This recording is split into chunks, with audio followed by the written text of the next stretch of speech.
Hello. This section of course rep training looks at reporting feedback and closing the feedback loop. So, what does this mean?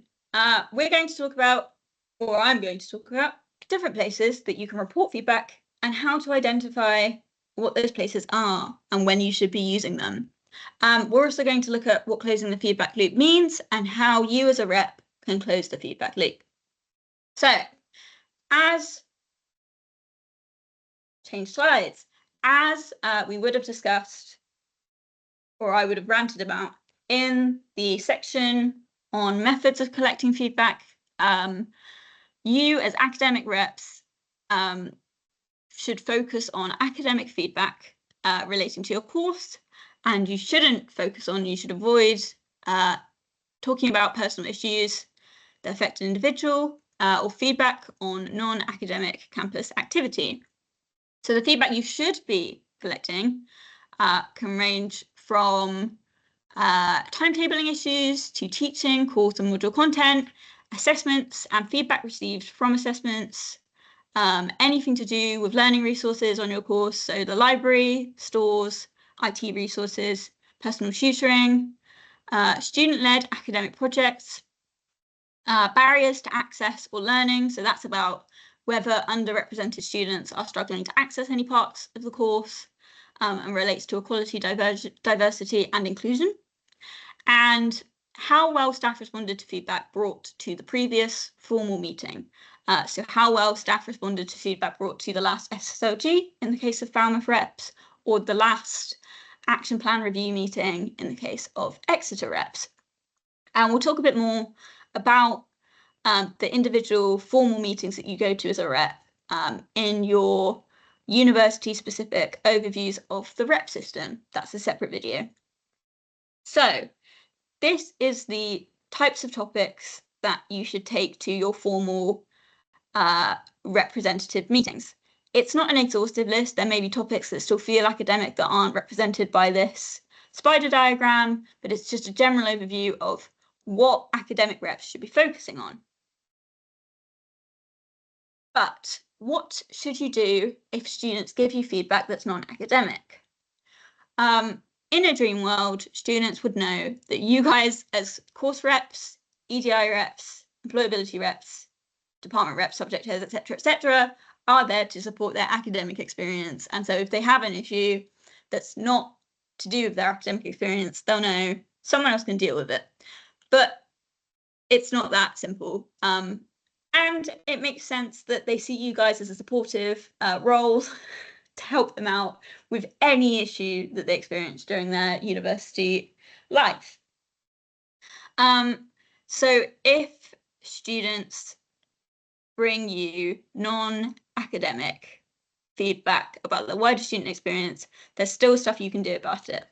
This flowchart I would have mentioned in the video about how to make sure your feedback is representative. So I reference it in the ABCDEs of feedback as a way to make sure the feedback is appropriate for the meeting that you're going to. So what this chart shows you is that if the feedback is about the wider university, there are different routes you can take it. So that includes non-academic campus feedback. It might be feedback about parking, or feedback about food on campus, or feedback about stationary events. All of these are non-academic issues, but they're about the wider university because all students use the campus shop. All students have to park on campus. Well, all students with cars have to park on campus, so on and so forth. If you know what the solution is that students want to see, it may be appropriate to raise it on Make a Change, which is a platform on the SU website that you can find under Student Voice on the website.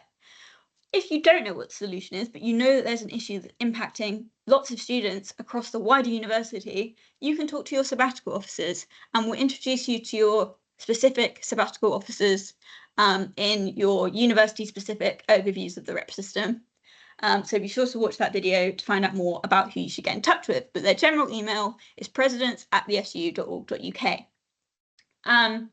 So yes, that's what you can do with wider university feedback. Wider university feedback also doesn't have to be non-academic. It may be that you've gotten feedback on an academic issue that is still about the wider university. So if all students on your course are complaining about the online learning platform that you use, your lecturers can't necessarily resolve that issue on their own because they don't necessarily manage that online platform. All students use it. Therefore, it's a wider university issue, and you may want to talk to your SABs about it. If you get feedback that is about your course, but is an urgent issue or an issue that can be solved really easily, it's not necessarily appropriate for a formal meeting. You may want to resolve it with course staff more quickly. And if it's an issue that's about your wider academic department, you may want to talk to the representative who represents that department. So for Exeter, that's your subject chairs, and for Falmouth, that's your department rep, if you are an on-campus in-person student. So yes, there are avenues that you can take non-academic feedback, have a look at Make a Change, have a look at Student Forum, and if in doubt, talk to your SABs about the issue. You can also talk about wider university issues at the Big Rep meeting. The Big Rep meeting happens every year, roughly around November time, and it's a space where we collect you guys as reps into one big room to talk with university staff about wider campus issues. Now, these topics are predetermined by us at the SU in collaboration with your SABs, but we base it on issues that we have heard students talking about in the past academic year or the past term that we think need to be addressed. In the past, this has ranged from a variety of things. So academic issues that we've covered are personal tutoring on the side of the University of Exeter. We've covered Falmouth stores with Falmouth University reps. And we've also covered strikes and industrial action when the UCU has been striking in way back a few years ago. We also cover non-academic issues at the Big Rep meeting. We regularly have tables on the wellbeing services, and we've had tables on the accessibility services. And we've also covered more fun issues like campus space and sport facilities on campus. So we cover a wide range of issues, and you guys as reps collect feedback ahead of time on these topics to share with the staff who can directly make change on these issues. There are also various different ways that you guys as reps can resolve issues that are non-academic yourselves. And you can find out more on the signposting page on the Rep Hub. But to give you a quick overview, if students raise a maintenance issue with you about campus, you don't necessarily need to go to your lecturers. There is a maintenance site called PlanOn that the estates team on campus use to look at any issues that have been raised. So, if students tell you that there's a leaky tap in the library, you can report that yourselves. You can give feedback on the library services to the library directly. You could do it through your academic liaison librarian, who is specific to your course, or you could report it via an anonymous form if you wish. Students dealing with academic misconduct or wanting to appeal a grade. As I said, these are academic issues, but they're personal to an individual student and aren't representative of your whole course necessarily. So if students want to discuss this, they can talk to the SU advice team on how to approach this issue. Same with any issues to do with housing, employment, financing. If a student comes to you saying that they're really struggling with money and need some help, you can signpost them to the SU advice service. And students struggling with mental health and well-being can talk to the student support team, the well-being team, to book an appointment. So, closing the feedback loop. This is the last thing that you as a rep need to do in the cycle of feedback. And it basically means that you're ensuring that the people who gave you feedback are aware that the feedback has been reported and are aware of how staff on your course plan to action and respond to the feedback in question.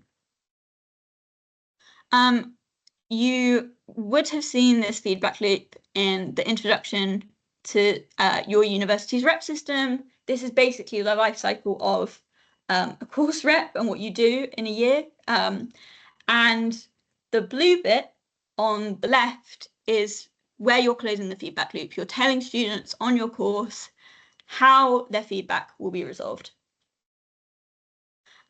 And you can essentially close the feedback loop in any capacity that you collect feedback for the most part.